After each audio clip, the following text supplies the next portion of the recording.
Are you struggling to keep your residents happy in town to city? Are your artisans kicking off? Are your townsfolk just rioting?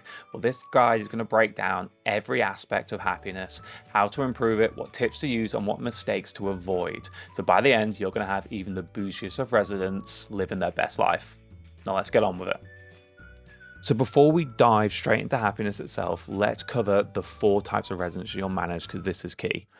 You start off with just your regular townsfolk. These are your standard workers, the backbone of your economy, and they come straight off the train. You then get to upgrade those residential houses to artisan workers, and they need 12 luxury points to be happy.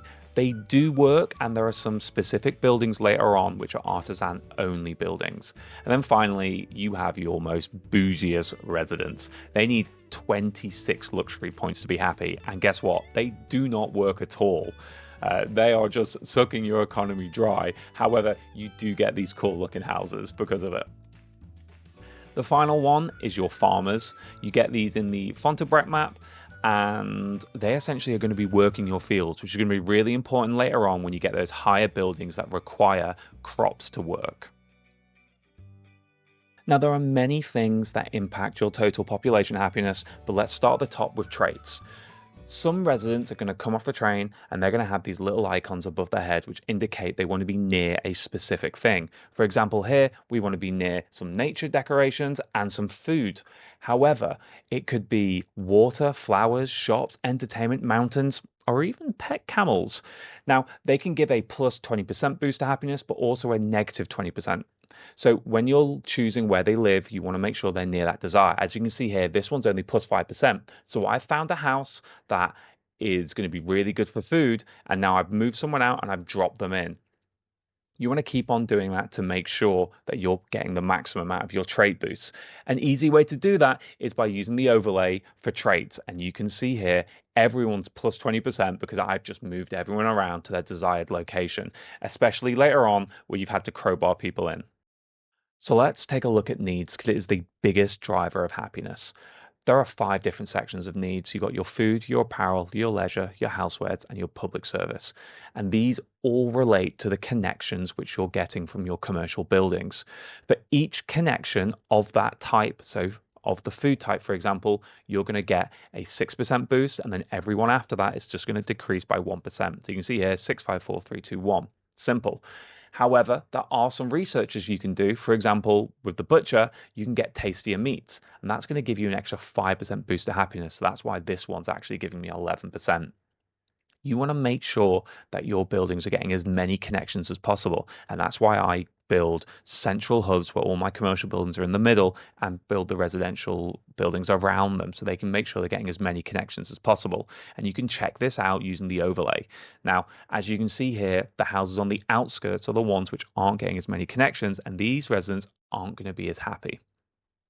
It is a great way to decide which buildings you should upgrade because you want the buildings to be upgraded, the ones that have the most connections possible. So it's a really good way of checking that out because they need the connections in order to keep happy. Connections are key, and I've done a separate video on connections if you want to check it out.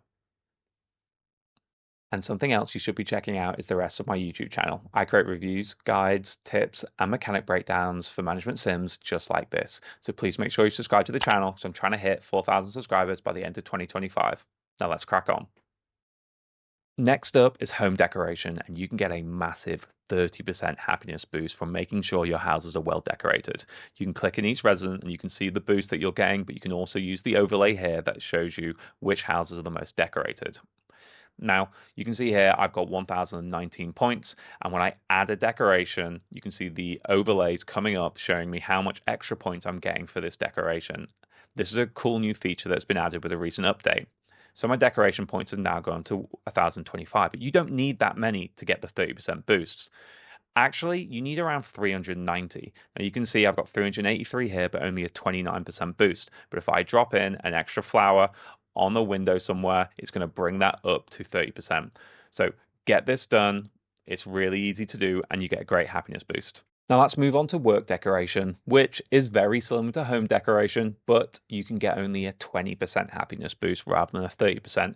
And it's something which I always forget to do, as you can see by me only getting a 10% boost here. However, it's super simple. You can just click on the building, see how many decoration points it's got. Here, if I add that extra flower, bring it up to around the 380 mark, you can see that I'm getting that 20% boost. You can use the same overlay as before with the home decorations and see exactly which buildings need that extra decoration. Now, you can see here, this has gone 19%. I can get it to a maximum of 20, so I'm just dropping down a few trees, going to drop down a few flowers, make the area look a bit nicer, but then give me that extra boost. It's something which you just need to keep an eye on, use the overlay, and you'll be sorted in no time. Next up is one you can't really impact too much, but that's the child bonus. The more children you have in your town, the happier they're going to be. Now, children, they don't work, so they don't add to your workforce, but they do take up a population space. So you've got to make sure you do that balance. Now, you can prioritize families when they come in, but other than that, there's not much you can do to impact this. We then have the final one, population density. Now, this one's a bit trickier because quite often you end up running into the negatives here. Now, as you can see, I have a minus 17% population density to happiness, and that's because all these residential buildings are packed together. The more space you have and the more houses on the outside, like you can see here, the less of an impact that's going to be. And actually here, you can see these farms, because there's not much around them, they actually have a plus 43% boost to happiness. Now, the difficulty is that the further these houses are out, it's going to be the further away they are from these connections and these more commercial buildings. So you really want to make sure you find a balance. Now, I find you actually can still boost happiness in so many other ways that the population density isn't too much of an impact, but it is one to keep an eye out for.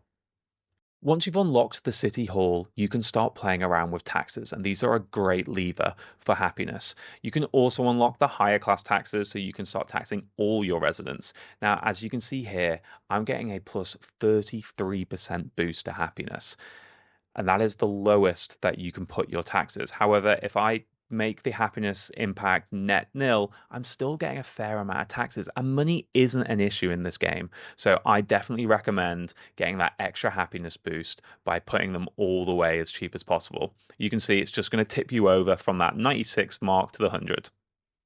The final thing is luxury points. Once you upgrade from the standard townsfolk, your artisans are going to need 12 luxury points, and then your most bougiest residents are going to need 26 luxury points. So you want to make sure that these houses are well connected to your luxury commercial buildings.